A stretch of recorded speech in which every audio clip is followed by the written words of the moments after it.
With intensive farming, meat has become progressively cheaper compared to a century ago when it was seen as a luxury. But while it's plentiful and cheap today, it's not actually the most efficient way to produce the food that gives us energy to live. When a pig eats corn, only about a quarter of the energy it consumes is turned into pork or bacon. The rest is either used in respiration to generate energy for exercise and for keeping warm, or it's wasted, ending up in the pig's feces. Factory farms try to prevent this energy being used up by limiting the chance for pigs to exercise and by keeping them in warm conditions, so more meat is produced instead. But even with intensive methods, the energy conversion from corn to bacon isn't very efficient. It would be more efficient to feed us the corn directly. In this way you could get several bowls of cornflakes for just one bacon sandwich.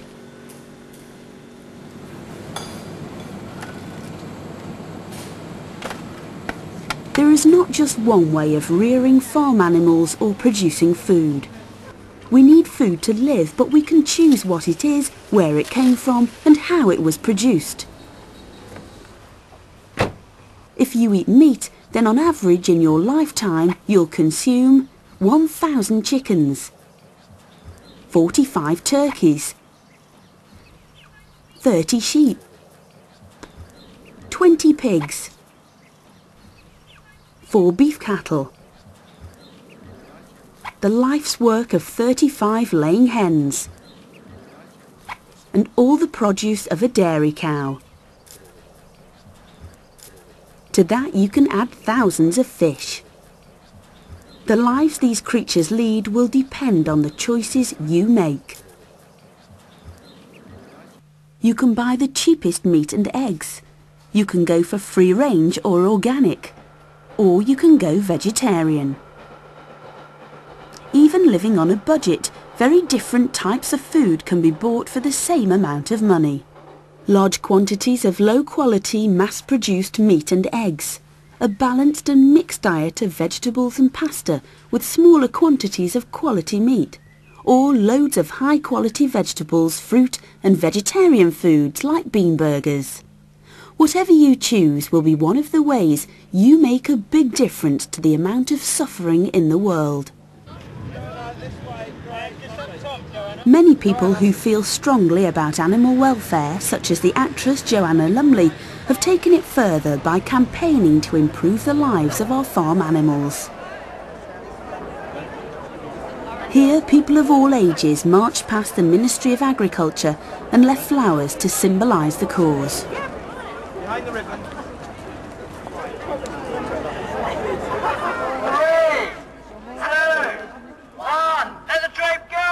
Joanna Lumley and the actor Martin Shaw unveiled a cage of children with their faces painted to represent animals, and then released them.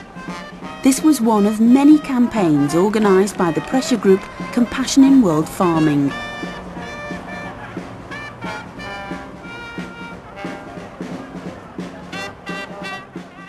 Much progress has been made for farm animals. After a 25-year struggle, narrow veal crates in which calves were kept have been banned.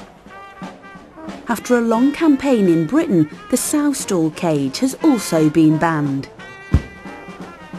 After a major effort by animal welfare groups throughout the European Union, the end of the battery cage is in sight. In 2012, it too will be banned.